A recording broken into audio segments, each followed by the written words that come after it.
Wir haben Indianer gespielt und uns am Fasching in den Büschen versteckt.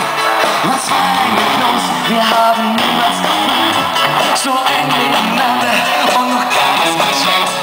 War alles ganz logisch, wir kennen uns so lange, als dass es uns noch mal irgendwas wert ist.